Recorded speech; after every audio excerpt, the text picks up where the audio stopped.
안녕하세요. 오늘의 이야기는 곧 50을 앞둔 평범한 주부의 사연입니다. 15년이라는 긴 세월 동안 시어머니의 대소변을 받아내며 그저 순종적인 며느리로만 살아왔던 그녀가 남편의 끔찍한 계획을 알게 된 후 어떻게 피도 눈물도 없는 복수의 화신으로 돌변하게 되었는지 그 이야기를 바로 시작하겠습니다. 아직 동이 트지 않은 이른 새벽, 거실에는 무거운 침묵만이 흐르고 있었습니다. 주방 쪽에서 희미하게 비치는 불빛만이 이 집의 하루가 시작되었음을 알리고 있었습니다. 윤지는 벌겋게 충혈된 눈을 비비며 새벽 5시 알람 소리가 울리기도 전에 침대에서 몸을 일으켰습니다. 매일 반복되는 고된 일상이지만 그녀는 어김없이 시어머니의 방문을 조심스럽게 열었습니다. 방 안에는 뇌졸중으로 쓰러져 거동이 불편한 시어머니 박순자의 거친 숨소리가 가득했습니다. 어머니, 일어나셨어요? 윤진이 마른 침을 삼키며 조심스럽게 시어머니의 굽은 등을 어루만졌습니다. 박순자는 며느리의 손길이 닿자마자 미간을 잔뜩 찌푸리며 고개를 돌렸습니다. 밤새 뒤척이느라 심기가 불편해진 노인은 날카로운 눈초리로 며느리를 흘겨보았습니다. 아휴, 어딜 만지는 게냐? 아침부터 온몸이 쑤셔서 잠도 잘 못 잤는데 그 손 치워라. 박순자가 매몰차게 윤진의 손을 쳐내며 짜증 섞인 목소리로 쏘아붙였습니다. 윤진은 허공을 맴도는 손을 거두며 씁쓸한 표정을 지었습니다. 시어머니의 모진 말은 벌써 5년째 듣고 있었지만 가슴 한구석이 서늘해지는 것은 어쩔 수 없었습니다. 윤지는 마음을 다잡고 다시 한번 부드러운 목소리로 입을 열었습니다. 어머니, 밤새 소변 마려우셨을 텐데 얼른 화장실부터 가세요. 윤진이 비틀거리는 박순자의 허리를 단단히 감싸주며 천천히 몸을 일으켜 세웠습니다. 박순자는 며느리의 어깨에 온몸의 체중을 싣고는 무거운 발걸음을 옮겼습니다. 자신의 몸조차 가누기 힘든 상황이건만 며느리를 향한 원망과 불평은 조금 더 줄어들지 않았습니다. 아이고, 살살 좀 부축해라. 내 다리가 툭 부러지면 네가 책임질 거야? 박순자가 현관문이 떠나가라 호통을 치며 윤진의 등을 매섭게 내리쳤습니다. 윤진은 억눌린 신음을 삼키며 떨리는 손으로 화장실 문고리를 잡았습니다. 좁은 화장실 안에서 덩치 큰 시어머니의 바지를 내리고 뒤처리를 돕는 일은 고된 육체노동 그 자체였습니다. 이마에는 어느새 굵은 땀방울이 송글송글 맺혀 흘러내리고 있었습니다. 어머니, 조금만 엉덩이를 들어주시면 금방 끝나요. 윤진이 숨을 헐떡이며 시어머니의 몸을 변기 위로 조심스럽게 앉혔습니다. 힘겨운 아침 일과를 마친 윤진은 시어머니를 다시 침대에 뉘어드리고 황급히 주방으로 달려갔습니다. 가스레인지 불을 켜고 한쪽에는 시어머니가 드실 부드러운 죽을 끓이고 다른 한쪽에는 남편의 해장국을 끓여내기 시작했습니다. 두 가지 음식을 동시에 불 조절해가며 젓느라 윤진의 낡은 앞치마는 금세 땀으로 흠뻑 젖었습니다. 그때 현관문 비밀번호를 누르는 날카로운 기계음이 집안의 정적을 깨뜨렸습니다. 나왔어. 짙은 술 냄새를 풍기며 김송호가 흐트러진 넥타이를 풀어 헤친 채 비틀거리며 걸어 들어왔습니다. 성호는 밤새 일을 핑계로 친구들과 술판을 벌이고 이제야 귀가한 참이었습니다. 아내의 고생 따윈 안중에도 없다는 듯 그는 구두를 아무렇게나 벗어던지고 거실 소파에 털썩 주저앉았습니다. 아이고, 죽겠다. 야, 윤진! 해장국 좀 가져와. 아, 속이 쓰려서 죽을 맛이야. 성호가 텔레비전을 리모컨을 이리저리 돌리며 주방에 있는 윤진을 향해 고함을 질렀습니다. 윤진은 코를 찌르는 남편의 술 냄새에 넌더리가 났지만 말대꾸할 기력조차 남아있지 않았습니다. 그저 묵묵히 끓고 있던 해장국을 넓은 그릇에 옮겨 담아 식탁 위로 조심스럽게 옮겼습니다. 여보, 뜨거우니까 천천히 먹어요. 윤진이 수저를 남편의 자리 앞에 가지런히 놓으며 시선을 바닥으로 떨구었습니다. 소파에서 일어난 성우는 식탁 의자를 거칠게 끌어당기며 자리에 앉았습니다. 그는 김이 모락모락 나는 해장국을 보자마자 숟가락을 들고 허겁지겁 국물을 퍼먹기 시작했습니다. 어머니는 죽 다 끓였으면 얼른 방으로 가져다 드려. 시간이 몇 시인데 아직 어머니 아침도 안 챙겨드렸어? 성우가 입가에 묻은 국물을 손등으로 대충 닦아내며 퉁명스럽게 쏘아붙였습니다. 남편의 이기적인 태도에 윤진의 가슴은 날카로운 송곳에 찔린 듯 아려왔습니다. 하지만 입술을 꽉 깨물며 솟아오르는 눈물을 참아내고 시어머니의 죽그릇을 쟁반에 담았습니다. 마침 그때 초인종 소리와 함께 방문 요양보호사 강씨 아주머니가 출근했습니다. 일찍 오셨네요. 윤진이 억지 웃음을 지어 보이며 현관문을 열고 강씨 아주머니를 반갑게 맞이했습니다. 강씨 아주머니는 집 안으로 들어서자마자 헬쑥해진 윤진의 얼굴을 보고 깊은 탄식을 내뱉었습니다.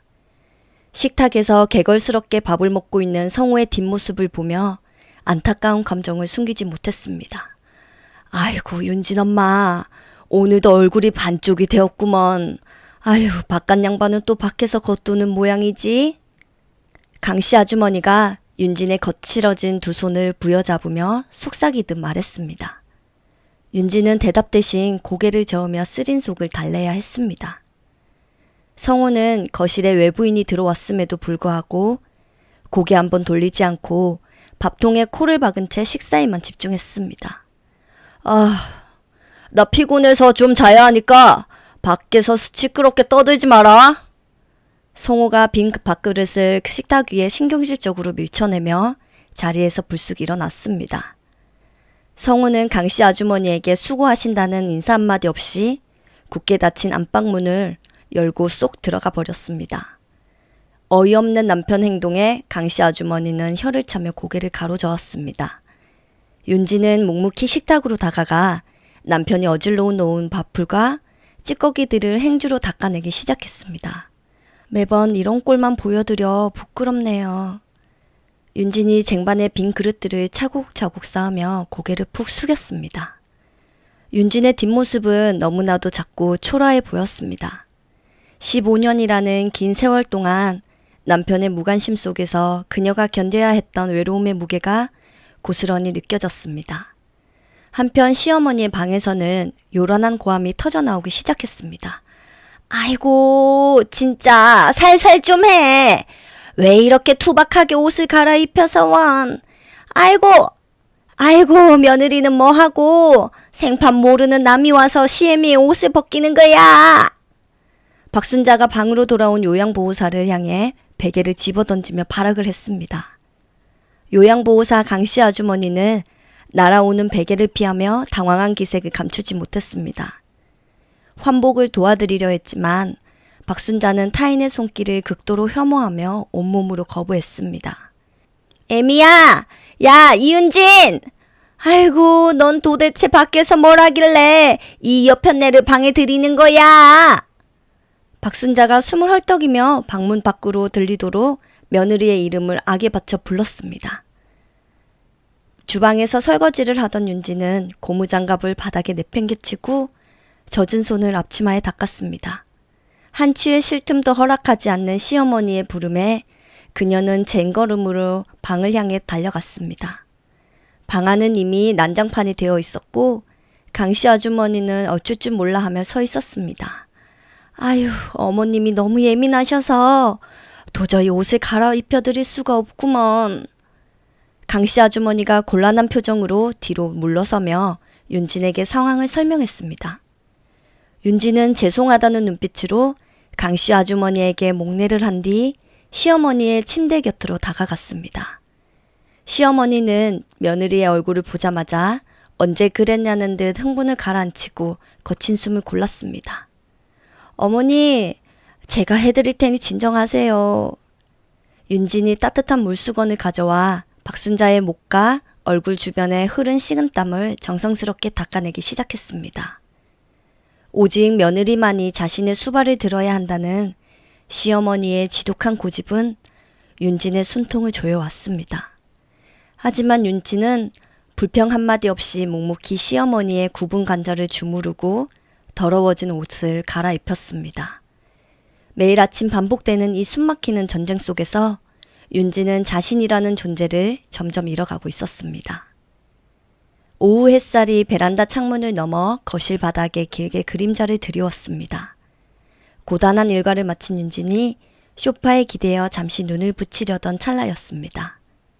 거실 테이블 위에 놓인 낡은 휴대전화가 요란하게 울리기 시작했습니다. 화면에 뜬 발신자는 시골에서 친정어머니를 돌봐주시던 이모님이었습니다. 여보세요? 이모님, 무슨 일 있으세요? 윤진이 서둘러 전화를 받으며 불안한 마음을 억누르려 애썼습니다. 수화기 너머로는 이모님의 다급하면서도 떨리는 목소리가 들려왔습니다. 이모님은 친정어머니 최영희가 시골 선산과 넓은 밭을 홀로 상속받았다는 놀라운 소식을 전했습니다. 하지만 그 기쁨도 잠시 최근 길을 잃거나 사람을 알아보지 못해 병원에 모시고 갔더니 초기 치매 판정을 받았다는 청천벽력 같은 이야기가 이어졌습니다. 네? 엄마가 치매라고요? 그게 정말이에요? 윤진의 눈에서 뜨거운 눈물이 왈칵 쏟아져 내렸습니다. 평생 자식들 뒷바라지만 하느라 굽은 등으로 살아오신 어머니의 가엾은 얼굴이 떠올라 가슴이 찢어지는 듯 했습니다. 전화를 끄는 윤진은 덜덜 떨리는 손으로 스마트폰 뱅킹 앱을 열어 통장 잔고를 확인했습니다. 100만 원도 채 남지 않은 초라한 잔액을 보며 당장 어머니의 병원비를 어떻게 감당해야 할지 막막함에 고개를 떨구었습니다. 아, 이를 어째. 당장 모셔올 돈도 없는데. 윤진이 소리 죽여 오열하며 두 손으로 얼굴을 감싸 쥐었습니다. 그때 굳게 닫혀 있던 안방문이 열리며 늦은 오후까지 늘어지게 자던 성호가 하품을 하며 걸어 나왔습니다. 잠결에 윤진의 통화 내용을 엿들은 성호의 눈빛이 탐욕스럽게 번뜩였습니다. 평소 장모라는 단어만 나와도 미간을 찌푸리던 그가 갑자기 걱정스러운 표정을 꾸며내며 윤진의 곁으로 다가왔습니다. 여보, 장모님한테 무슨 일 생겼어? 상속이라니. 그게 무슨 소리야? 성호가 소파에 나란히 앉아 윤진의 어깨를 감싸 안으며 다정하게 물었습니다. 갑작스런 남편의 스킨십과 따뜻한 말투에 윤진은 적잖이 당황하며 몸을 굳혔습니다. 하지만 치매에 걸린 어머니 걱정에 경황이 없었던 그녀는 결국 시골 이모님에게 전해들은 땅 상속과 치매 판정 사실을 모조리 털어놓고 말았습니다. 엄마가 외할머니 땅을 다 물려받으셨대. 그런데 어제 병원에서 치매 판정을 받으셨다네. 혼자서 일상생활이 힘드실 텐데 어쩌면 좋아. 윤진이 남편의 가슴에 얼굴을 묻고 참았던 울음을 터뜨렸습니다. 성호의 입가에는 순간적으로 비열한 미소가 번졌지만 그는 재빨리 표정을 숨기고 진지한 얼굴로 윤진의 두 손을 맞잡았습니다. 머릿속으로는 이미 수십억 대의 시골 땅을 어떻게 요리할지 시커먼 계산을 끝마친 상태였습니다. 지금 당장 시골로 내려가서 장모님 모셔오자. 아, 그 넓은 땅 관리하기도 힘드실 텐데 우리가 당연히 곁에서 돌봐드려야지. 성호가 단호한 목소리로 윤진의 눈을 똑바로 쳐다보며 말했습니다. 윤진은 자신의 귀를 의심하며 남편의 얼굴을 멍하니 바라보았습니다. 시어머니의 대소변까지 받아내는 며느리에게 친정어머니까지 모시자고 먼저 제안하는 남편의 모습은 무척이나 낯설고 이질적이었습니다. 당신 어머님 모시는 것도 벅찬데 우리 엄마까지? 어떻게 보셔. 게다가 치매 환자인데 당신이 견딜 수 있겠어? 윤진이 고개를 가로저으며 현실적인 어려움을 호소했습니다. 그러자 성우는 윤진의 손을 더욱 꽉 쥐며 마치 세상을 다 바칠 듯한 충직한 표정을 지어 보였습니다. 철저하게 계산된 거짓 연기라는 것을 꿈에도 모르는 윤진은 남편의 다정한 눈빛에 조금씩 마음이 흔들리기 시작했습니다. 걱정하지 마. 내가 퇴근하면 무조건 장모님 씻겨드리고 주말에는 내가 전담해서 돌볼게. 당신 평생 우리 어머니 모시느라 고생했는데 이 정도는 남편이 내가 당연히 해야지. 성호가 윤진의 눈물을 손가락으로 닦아주며 다정하게 속삭였습니다. 지난 15년간 홀로 시어머니를 감당하며 메말라버린 윤진의 가슴에 남편의 거짓된 위로가 따뜻한 봄비처럼 스며들었습니다. 끝내 남편의 진심을 철석같이 믿어버린 윤진은 고개를 끄덕이며 친정어머니를 집으로 모셔오기로 굳게 결심했습니다. 주말 아침, 맑고 푸른 하늘 아래로 따사로운 햇살이 아파트 단지를 비추고 있었습니다. 성우는 이른 아침부터 자동차 열쇠를 챙겨 들고 콧노래를 부르며 시골 처가로 향했습니다. 평소라면 주말 내내 거실 소파에 누워 텔레비전만 보며 빈둥거렸을 사람이 웬일로 직접 운전대를 잡고 나선 것입니다. 몇 시간의 운전 끝에 성우는 치매 초기 판정을 받은 장모 최영희를 모시고 집으로 돌아왔습니다. 그의 양손에는 시골에서 가져온 짐이 가득 담긴 무거운 보따리들이 들려 있었습니다. 장모님, 먼 길 오시느라 고생 많으셨죠? 이쪽 안방으로 들어오세요. 성우가 이마에 맺힌 구슬땀을 닦아내면서도 활짝 웃으며 최영희를 안방으로 조심스럽게 안내했습니다. 안방에서 가장 햇볕이 잘 들고 따뜻한 아랫목은 온전히 장모 최영희의 차지가 되었습니다. 최영희는 난생 처음 받아보는 사위의 극진한 대접에 어리둥절하면서도 감동으로 눈시울을 붉혔습니다. 거동이 불편한 장모를 위해 안방까지 내어주는 사위의 모습이 그저 고맙기만 했습니다. 아이고, 김서방이 늙은 나를 위해 이렇게까지 마음을 써주니 내가 참 미안하고 고맙네. 최영희가 주름진 두 손으로 성호의 손등을 토닥이며 떨리는 목소리로 속삭였습니다.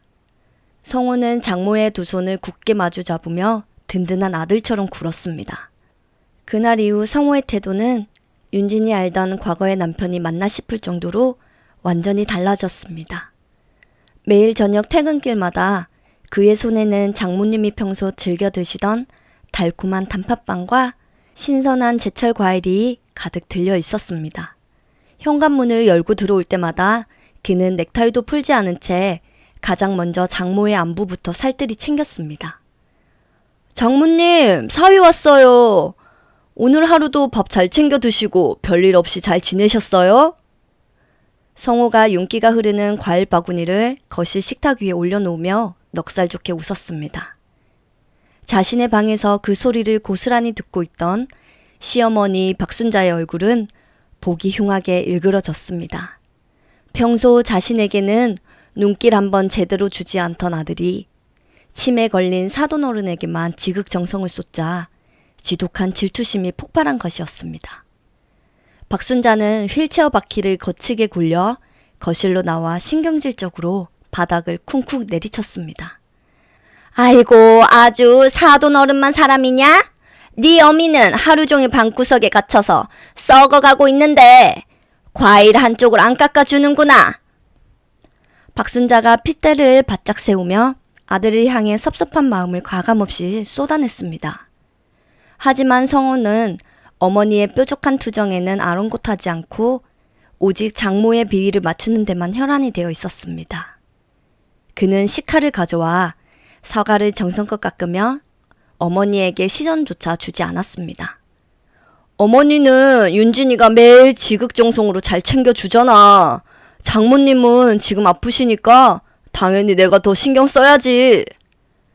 성호가 귀찮다는 듯 손사래를 치며 잘게 자른 사과 한 조각을 채영이의 입에 쏙 넣어주었습니다. 윤지는 부엌에서 저녁을 준비하며 그 낯선 풍경을 보고 가슴이 먹먹해짐을 느꼈습니다. 15년이라는 긴 결혼 생활 동안 단 한 번도 받아보지 못했던 남편의 다정한 배려였습니다.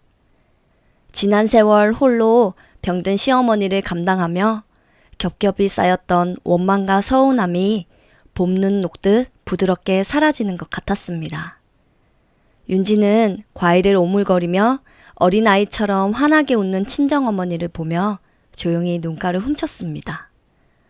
당신 정말 고마워. 엄마가 저렇게 좋아하시니 내 마음이 다 놓이네. 윤진이 다가와 남편의 넓은 어깨를 살며시 쓰다듬으며 진심을 듬뿍 담아 속삭였습니다.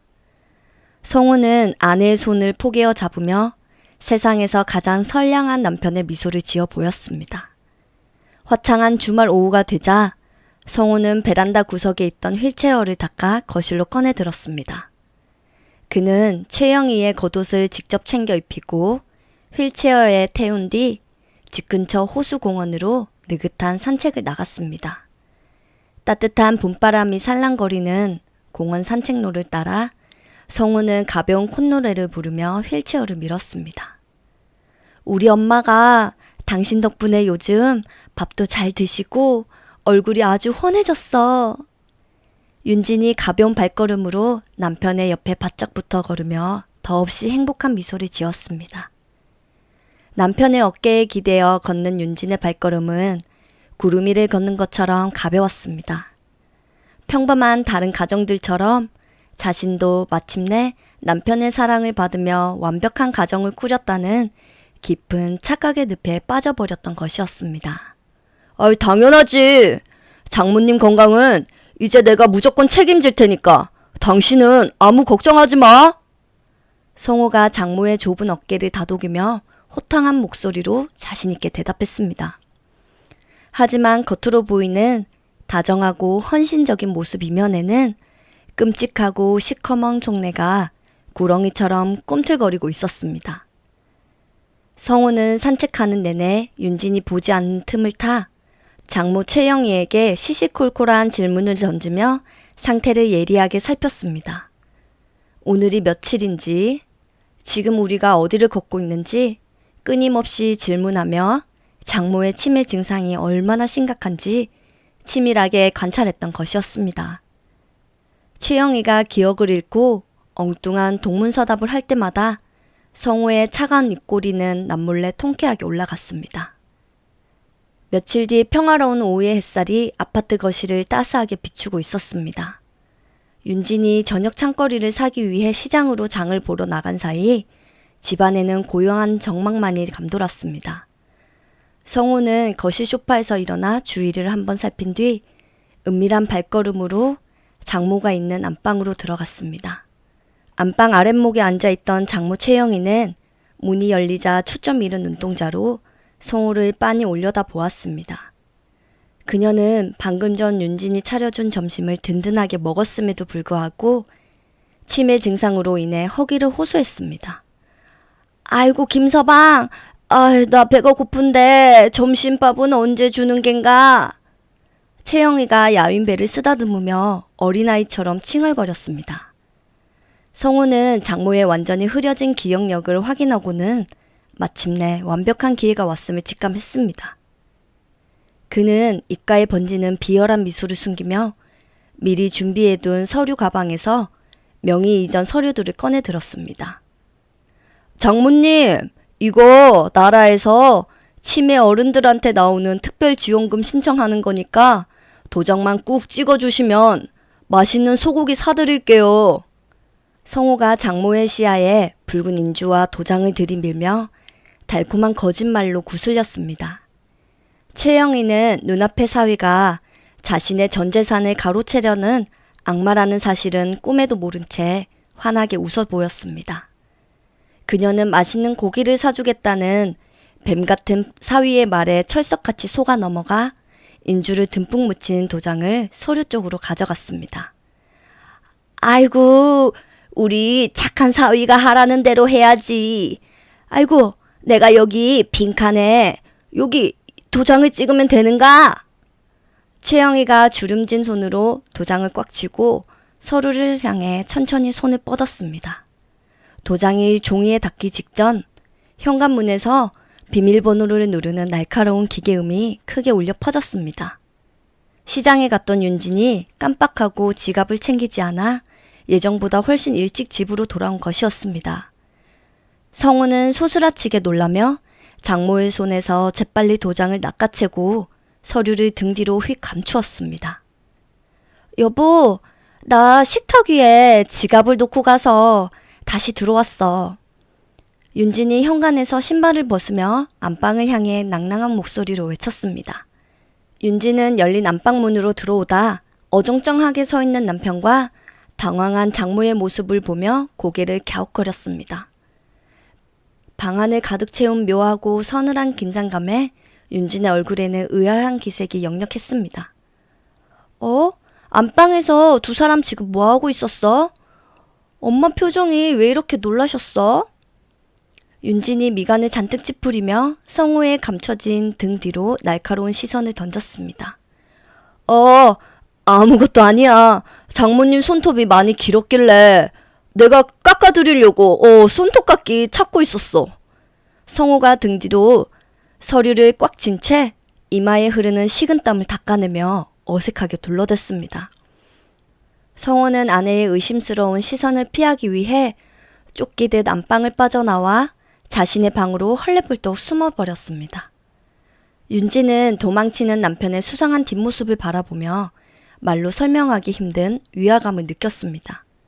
하지만 서둘러 시장에 다녀와야 한다는 생각에 그 찝찝한 감정을 애써 털어내고 다시 현관으로 발걸음을 돌렸습니다.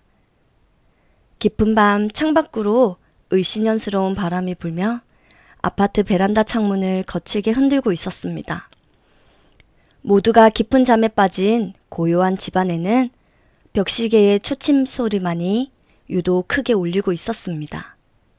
윤지는 타는 듯한 갈증을 느끼며 잠에서 깨어 침대에서 조심스럽게 몸을 일으켰습니다. 옆자리에는 성우가 입을 벌린 채 요란하게 코를 골며 깊은 잠에 빠져 있었습니다. 아휴, 술을 얼마나 마셨길래 매일 밤 코를 이렇게 심하게 고는 거야. 윤진이 미간을 찌푸리며 이불을 걷어내고 조심스럽게 방문 쪽으로 발걸음을 옮겼습니다. 윤진이 방을 나서려던 찰나 성호의 머리맡 협탁 위에 놓인 스마트폰 화면이 번쩍이며 밝아졌습니다. 징징 울리는 진동소리에 행여나 옆방에서 주무시는 친정어머니가 깨실까봐 윤지는 다급하게 협탁으로 다가갔습니다. 그녀는 진동을 끄기 위해 무심코 남편의 스마트폰을 손에 쥐었습니다. 이 늦은 새벽에 도대체 누가 문자를 보낸 거야? 윤진이 눈을 가늘게 뜨고 불빛이 새어나오는 스마트폰 화면을 들여다보았습니다. 스마트폰 잠금 화면에는 남편의 동네 친구 이민수가 보낸 문자 메시지의 일부가 떠 있었습니다. 그 메시지에는 요양원이라는 단어와 함께 기분 나쁜 조롱이 섞여 있었습니다. 윤진의 심장은 걷잡을 수 없는 불길한 예감에 거세게 뛰기 시작했습니다. 요양원 예약이라니? 이게 다 무슨 소리야? 윤진이 덜덜 떨리는 손으로 남편의 엄지손가락을 들어 올려 스마트폰의 지문 인식기에 가져다 대었습니다. 찰칵 소리와 함께 잠금이 풀리자 윤진은 황급히 메시지 앱을 열어 이민수와의 대화방에 들어갔습니다. 화면을 위로 올리며 그동안 두 사람이 주고받은 대화 내용을 모두 읽어내려가던 윤진의 두 눈이 커다랗게 벌어졌습니다. 한없이 다정했던 남편의 추악한 민낯이 고스란히 담긴 텍스트들이 그녀의 시야를 가득 채웠습니다. 늙은 장모를 미쳤다고 내가 모시냐? 재산 명의만 내 쪽으로 넘어오면 바로 싸구려 요양원에 처박아 버릴 거야. 윤지는 남편이 보낸 끔찍한 문자를 소리내어 읽으며 온몸을 사시나무 떨듯 부들부들 떨었습니다. 치매에 걸린 친정어머니를 속여 재산을 빼앗고 요양원에 버리겠다는 남편의 악마 같은 계획에 윤지는 숨이 턱 막혔습니다. 그녀는 솟구치는 눈물을 닦아낼 생각도 하지 못한 채 거실로 뛰어나가 자신의 스마트폰을 챙겨왔습니다. 윤지는 덜덜 떨리는 손을 애써 진정시키며 남편의 메시지 화면을 하나도 빠짐없이 사진으로 촬영했습니다.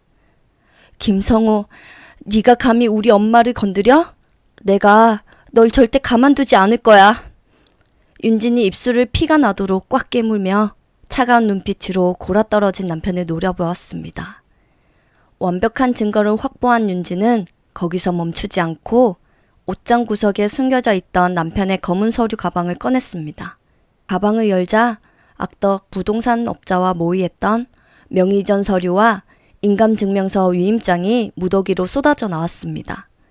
낮에 안방에서 친정엄마의 도장을 훔치려던 남편의 수상한 행동들이 모두 이 끔찍한 계획 때문이었음을 깨닫게 되었습니다. 이 서류들이 전부 우리 엄마 땅을 빼앗으려고 만든 가짜 서류들이라니. 윤진이 서류들을 방바닥에 가지런히 펼쳐놓고 스마트폰 카메라 셔터를 연속해서 누르기 시작했습니다.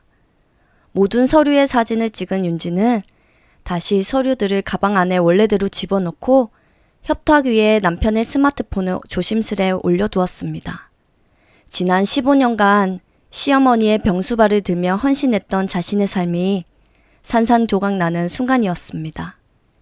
윤진의 두 뺨에는 더 이상 슬픔의 눈물이 아닌 뜨거운 복수의 불꽃이 타오르고 있었습니다.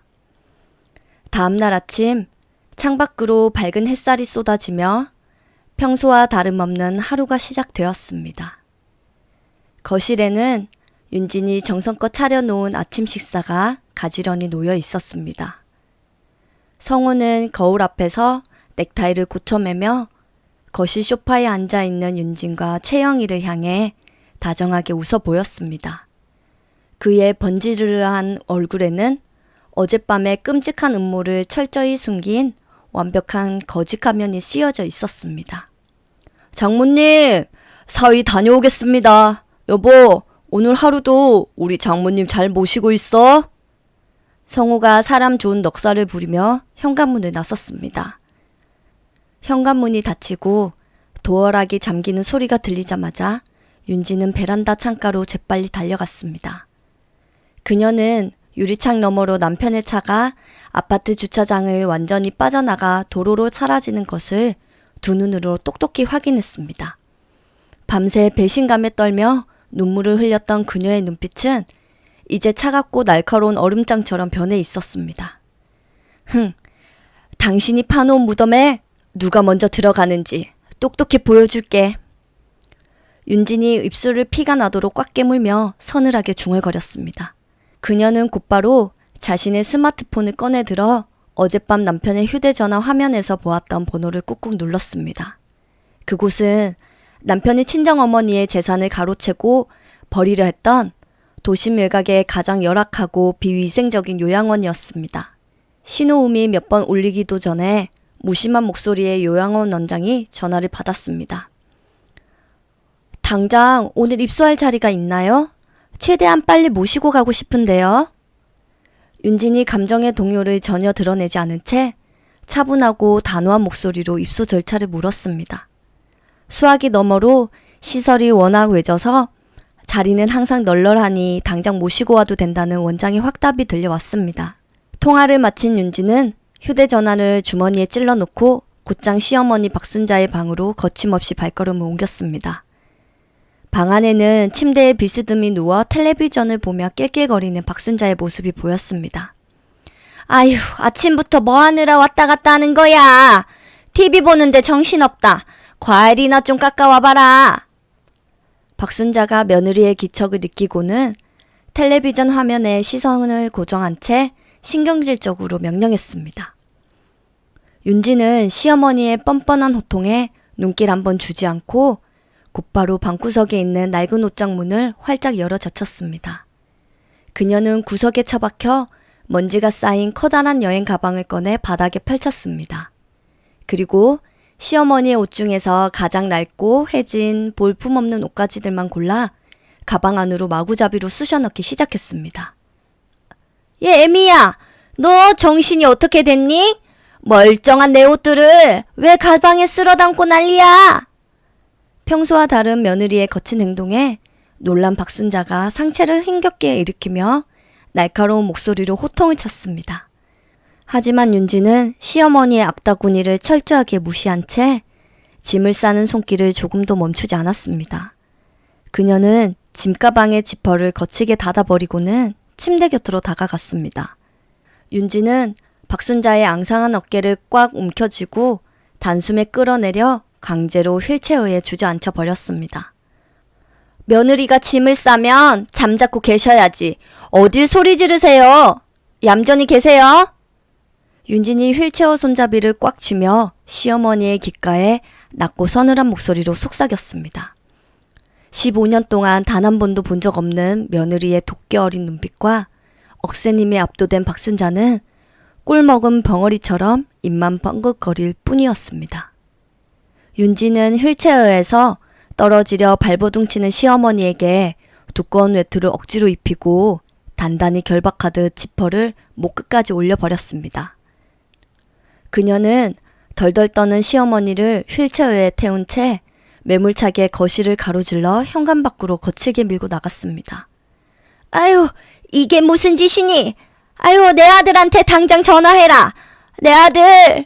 성호야! 성호야! 엘리베이터 안에서 정신을 차린 박순자가 휠체어 팔걸이를 치며 악을 쓰기 시작했습니다. 윤지는 차가운 미소를 지으며 시어머니의 발악을 조용히 지켜볼 뿐 아무런 대답도 하지 않았습니다. 아파트 1층 현관 앞에 도착하여 10여 분의 시간이 흐르자 곳곳에 녹슨 자국이 선명한 낡은 요양원 승합차가 거친 엔진 소리를 내며 다가왔습니다. 어르신, 저희랑 같이 가시면 됩니다. 조심해서 타세요. 차문이 열리고 몸집이 큰 요양원 직원 2명이 내려 박순자의 휠체어 쪽으로 다가오며 무뚝뚝하게 말했습니다.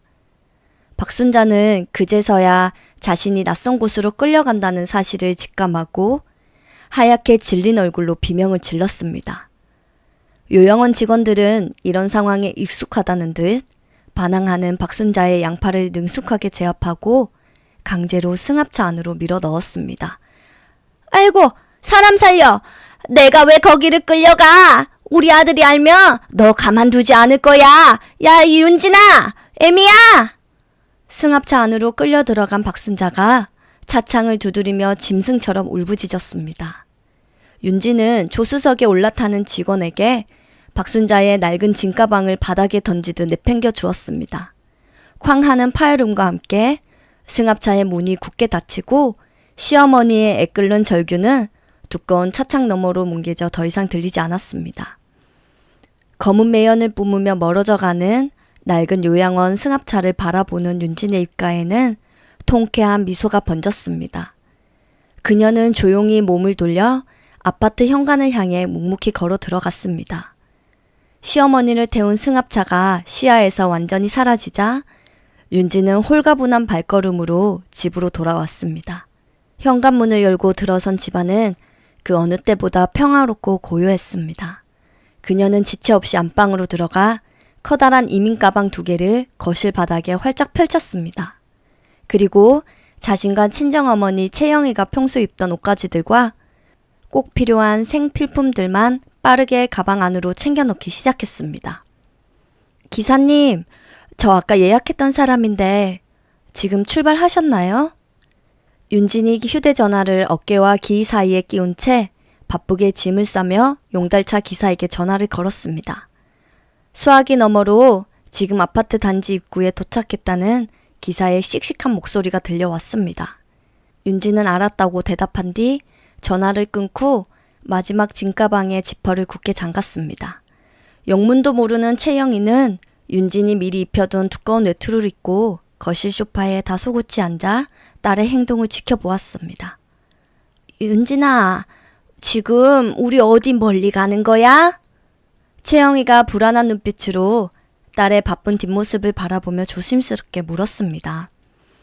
윤지는 땀방울이 맺힌 이마를 소매로 닦아내며 어머니를 향해 안심하라는 듯 환하게 웃어 보였습니다. 그녀는 어머니의 곁으로 다가가 굽은 어깨를 따뜻하게 감싸 안았습니다. 네, 엄마. 우리 이제 공기 좋고 따뜻한 곳으로 이사 갈 거예요. 조금만 기다리세요. 윤진이 어머니의 거친 손을 어루만지며 다정한 목소리로 대답했습니다. 어머니를 안심시킨 윤진은 다시 안방으로 들어가 화장대 서랍을 거치게 열어 젖혔습니다. 서랍 안에는 15년 전 성우와 다정하게 팔짱을 끼고 찍었던 웨딩 사진 액자가 고이 간직되어 있었습니다. 윤지는 일말의 망설임도 없이 그 액자를 집어들어 방구석에 있는 쓰레기통에 가차없이 내동쟁이 쳤습니다. 쨍그랑하는 파열음과 함께 유리가 산산조각나며 거짓으로 점철된 그녀의 결혼 생활도 함께 부서져 내렸습니다. 이제 네 놈과 얽힌 모든 끔찍한 기억은 쓰레기통에 버려주마. 윤진이 날카로운 유리 파편이 흩어진 쓰레기통을 차갑게 내려다보며 읊조렸습니다. 그녀는 방을 나와 거실 테이블 중앙에 미리 인쇄해둔 서류 봉투를 반듯하게 올려놓았습니다. 봉투 안에는 남편이 늙은 장모를 요양원에 버리겠다고 친구와 주고받은 끔찍한 문자 메시지 캡처본이 들어 있었습니다. 그리고 그 옆에는 자신이 먼저 도장을 선명하게 찍어둔 협의 이혼 의사 확인서와 재산 분할 청구서를 나란히 펼쳐두었습니다. 김성호, 네가 가장 소중하게 여기는 그 돈 때문에 피눈물을 흘리게 해줄게. 윤진이 서류 위로 붉은 인주 자국을 한 번 더 꾹 누르며 단호하게 선언했습니다. 그때 현관문 초인종이 요란하게 울리며 용달차 기사가 도착했음을 알렸습니다. 윤진은 현관문을 열어 기사를 맞이하고 거실에 놓인 짐가방들을 가리켰습니다. 건강한 체격의 기사는 가방 2개를 번쩍 들어 올리며 신속하게 엘리베이터 쪽으로 짐을 옮기기 시작했습니다. 짐은 이게 전부인가요? 차에 싣고 출발하면 되겠습니까? 용달차 기사가 수건으로 땀을 닦으며 윤진에게 출발 여부를 확인했습니다. 윤진은 고개를 끄덕이며 어머니 최영희의 손을 꼭 맞잡고 천천히 현관으로 걸음을 옮겼습니다. 신발을 신기 전 그녀는 마지막으로 텅 빈 거실과 굳게 닫힌 안방문을 천천히 둘러보았습니다. 15년이라는 긴 세월 동안 시어머니의 온갖 구박을 견디며 노예처럼 살아왔던 지옥 같은 공간이었습니다. 하지만 이제 그 고통스러웠던 과거의 굴레를 영원히 벗어던질 순간이 찾아온 것이었습니다. 엄마, 이제 우리 진짜 행복하게 살 일만 남았어요. 가요. 윤진이 채영이의 주름진 손을 이끌며 미련 없이 아파트 현관문을 나섰습니다. 철컥하고 무거운 현관문이 닫히며 윤진의 끔찍했던 결혼 생활도 영원한 마침표가 찍혔습니다. 두 사람을 태운 용달차는 성호의 흔적이 닿지 않는 한적한 시골 마을을 향해 부드럽게 미끄러지듯 출발했습니다. 차창 밖으로 스쳐 지나가는 풍경을 바라보는 윤진의 얼굴에는 과거의 그늘이 완전히 걷히고 맑은 희망만이 빛나고 있었습니다. 어느덧 붉은 노을이 빌딩숲 사이로 자취를 감추고 짙은 어둠이 아파트 단지에 무겁게 내려앉았습니다. 성우는 오늘 밤 기필코 장모의 인감도장을 받아내어 수십억 원의 땅을 차지하겠다는 부푼 꿈을 안고 콧노래를 부르며 퇴근길에 올랐습니다.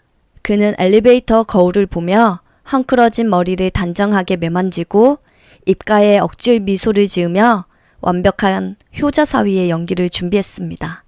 경쾌한 손놀림으로 현관문 비밀번호를 누르고 들어선 그는 평소와 다르게 썰렁하고 서늘한 집안의 공기에 걸음을 멈칫했습니다. 장모님, 저 왔습니다. 오늘 저녁은 제가 맛있는 소고기 구워드릴게요. 성호가 구두를 아무렇게나 벗어던지고 과장된 목소리로 쾌활하게 외쳤습니다. 하지만 그의 들뜬 목소리는 차가운 거실벽에 부딪혀 공허한 메아리처럼 흩어질 뿐이었습니다. 집안의 모든 불은 꺼져 있었고 사람의 온기라고는 전혀 찾아볼 수 없는 깊고 서늘한 정막만이 맴돌고 있었습니다. 성우는 등줄기를 타고 흐르는 싸늘한 예감에 미간을 잔뜩 찌푸리며 황급히 거실 벽면에 조명 스위치를 탁 켰습니다. 여보, 이윤진, 다들 어디 불도 안 켜고 뭐하고 있는 거야? 성호가 목을 조이는 넥타이를 거칠게 풀어 헤치며 신경질적인 목소리로 각방을 향해 소리쳤습니다. 여전히 아무런 대답이 들려오지 않자 그는 거친 발걸음을 옮겨 시어머니 박순자의 방문을 벌컥 열어 젖혔습니다. 항상 쾌쾌한 양냄새가 진동하던 어머니의 방은 덩 비어 있었고 구석에 있던 낡은 휠체어마저 감쪽같이 사라진 상태였습니다. 극도로 당황한 성호는 이번에는 장모가 머물던 안방으로 황급히 뛰어가 문을 열었지만 그곳 역시 텅 빈 이불만 덩그러니 남겨져 있었습니다. 어머니! 장모님! 도대체 다들 어디로 사라진 거야? 사람 미치게! 성호가 텅 빈 안방을 멍하니 바라보며 손에 들고 있던 무거운 서류 가방을 바닥에 툭 떨어뜨렸습니다.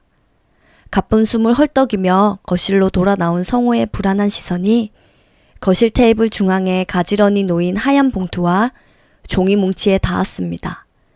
그는 무언가에 홀린 사람처럼 테이블로 다가가 덜덜 떨리는 손으로 가장 위에 놓인 종이를 조심스럽게 집어들었습니다. 종이에 선명하게 인쇄된 내용은 그가 며칠 전 친구 이민수와 주고받았던 끔찍하고 폐륜적인 카카오톡 대화 내용의 캡처본이었습니다. 늙은 장모를 미쳤다고 내가 뭐시냐? 이게 왜 우리 집 식탁 위에 있는 거야? 성호가 자신의 두 눈을 의심하며 인쇄된 종이를 금방이라도 찢어버리듯 꽉 움켜쥐었습니다. 치매에 걸린 장모를 속여 재산을 빼앗고 요양원에 버리겠다는 자신의 끔찍한 계획이 텍스트로 박제된 것을 본 성호는 순간 다리에 힘이 풀려버렸습니다. 그는 거실 바닥에 털썩 주저앉아 덜덜 떨리는 손으로 다음 장을 넘겼고 그곳에는 이혼 의사 확인서와 재산 분할 청구서가 차갑게 놓여 있었습니다. 서류의 하단에는 이윤진이라는 이름 세 글자와 함께 그녀의 붉은 인감 도장이 선명하고 단호하게 찍혀 있었습니다. 이혼 재산 분할? 이윤진, 네가 감히 내 뒤통수를 쳐? 성호가 거실 바닥을 주먹으로 내리치며 짐승처럼 핏발선 눈으로 억울하게 울부짖었습니다. 자신이 완벽하게 속여 넘겼다고 생각했던 아내가 이미 모든 진실을 알고 통쾌한 반격을 준비했다는 사실에 성호는 숨이 턱 막혀 숨을 쉴 수가 없었습니다.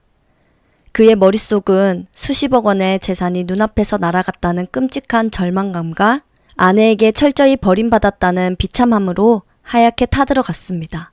그 순간 바닥에 내팽개쳐진 성호의 양복 주머니에서 휴대전화가 날카로운 진동과 함께 벨소리를 내며 요란하게 울리기 시작했습니다. 성호가 발신자를 제대로 확인할 생각조차 하지 못한 채 허겁지겁 전화를 낚아채며 다급하게 소리쳤습니다. 하지만 수화기 너머로 들려온 것은 아내의 서늘한 목소리가 아닌 낯설고 퉁명스러운 중년 남성의 음성이었습니다. 자신을 요양원 원장이라고 소개한 남자는 박순자 할머니가 지금 저녁 식사 시간에 소리를 지르며 난동을 부리고 있다며 극도의 짜증을 내고 있었습니다. 입소 당일에는 보호자가 직접 와서 수속 서류를 작성하고 결제를 해야 하니 당장 와서 이번 달 요양원 비용을 납부하라는 일방적이고 차가운 통보였습니다. 우리 어머니가 요양원이라니요. 거기가 도대체 어딘데 우리 어머니가 가 있다는 겁니까? 성호가 바닥에서 비틀거리며 힘겹게 일어나 믿을 수 없다는 듯 언성을 한껏 높였습니다.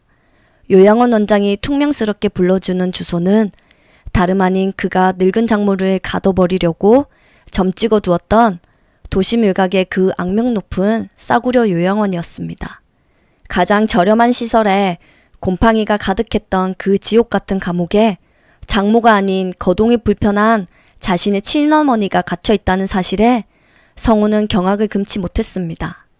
자신이 직접 파놓은 끔찍한 함정에 아내가 자신의 어머니를 가차없이 밀어넣었다는 사실을 깨달은 성호는 쥐고 있던 스마트폰을 바닥에 내동댕이 쳤습니다. 안 돼! 거기 내 장모가 갈 곳이라고! 이윤진, 감히 네가 어떻게 나한테 이럴 수가 있어!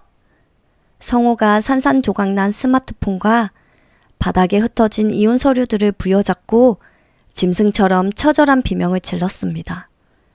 그의 피 맺힌 절규는 텅 빈 아파트 거실을 맴돌다 허공으로 덧없이 흩어졌고 이제 그를 위로해줄 사람은 세상에 아무도 남아있지 않았습니다. 자신의 역겨운 탐욕이 스스로를 집어삼키고 불러온 완벽한 파멸 앞에서 성호는 가슴을 쥐어뜯으며 회한의 눈물을 쏟아냈습니다.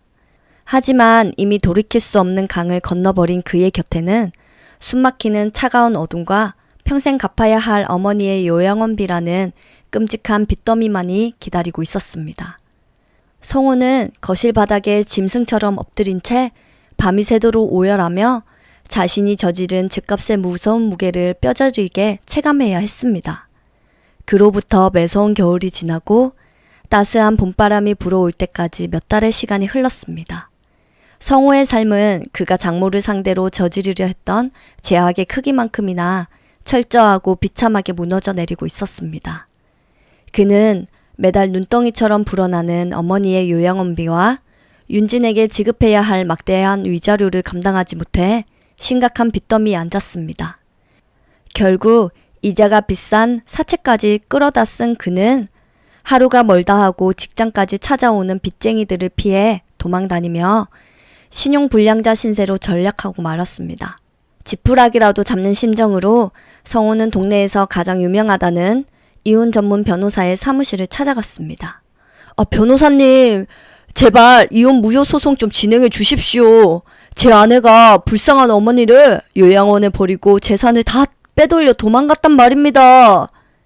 성호가 변호사 사무실 책상을 주먹으로 콱 내리치며 억울하다는 듯 핏대를 세워 소리쳤습니다. 하지만 서류를 훑어보던 변호사는 성호가 친구와 주고받은 패륜적인 문자 내역을 가리키며 코웃음을 쳤습니다. 변호사는 명백한 유책 사유가 성호에게 있으니 승소할 확률은 전혀 없다며 매정하게 그를 사무실 밖으로 쫓아냈습니다. 한편 성호가 장모를 짐짝처럼 버리려다 자신의 늙은 어머니를 갇히게 만든 도심 외곽의 요양원은 살아있는 지옥 그 자체였습니다. 곰팡이가 쓸어있는 차가운 밤바닥에 누워 박순자는 하루 종일 며느리의 이름을 애타게 부르며 통곡했습니다. 그녀는 면회 한 번 오지 않는 괘씸하고 무능한 아들을 원망하며 매일 밤 끔찍한 후회의 눈물을 쏟아내었습니다. 자신의 탐욕이 결국 자신을 파멸로 이끌었다는 사실을 깨달은 성호는 길거리 공중전화 부스에 들어가 다급하게 동네 친구 이민수에게 전화를 걸었습니다. 이민수, 너마저 나를 이렇게 모른 척할 수 있어? 당장 돈 100만 원만 불려주면 내가 어떻게든 제기해서 꼭 갚을게. 성호가 공중전화기 수화기를 꽉 움켜쥐고 덜덜 떨리는 목소리로 처절하게 매달렸습니다. 하지만 성호를 부추겨 범죄를 공모했던 이민수와 악덕 중개인 정 소장마저 신용불량자가 된 성호를 벌레 보듯 무시하며 철저히 연락을 끊어버린 뒤였습니다. 갈 곳을 잃은 성호는 집안의 가전제품마다 붉은 압력딱지가 덕지덕지 붙어있는 텅 빈 아파트로 돌아와 무릎을 꿇고 짐승처럼 오열해야만 했습니다. 성호가 밑바닥 없는 파멸의 구렁텅이에서 허덕이는 동안 윤진의 삶에는 눈부시게 찬란한 새봄이 활짝 피어났습니다. 그녀는 시골에 상속받은 땅의 일부를 좋은 값에 처분하여 공기가 맑고 양지 바른 산기슭에 그림 같은 전원주택을 지었습니다. 넓은 마당에는 정갈한 작은 텃밭을 일구고 나무 울타리에는 예쁜 꽃들을 심어 어머니를 위한 완벽하고 따뜻한 보금자리를 완성했습니다. 아침 햇살이 부서지는 마당 한편에서 윤지는 밀짚 모자를 쓴 채 텃밭에 잡초를 뽑으며 평화로운 일상을 만끽하고 있었습니다. 엄마, 오늘 아침에는 상추가 아주 연하고 싱싱하게 잘 자랐어요. 점심에 삼겹살 구워 쌈 싸 먹으면 정말 맛있겠어요. 윤진이 흙 묻은 손을 앞치마에 툭툭 닦으며 테라스 흔들 의자에 앉아 계신 어머니를 향해 환하게 미소 지었습니다.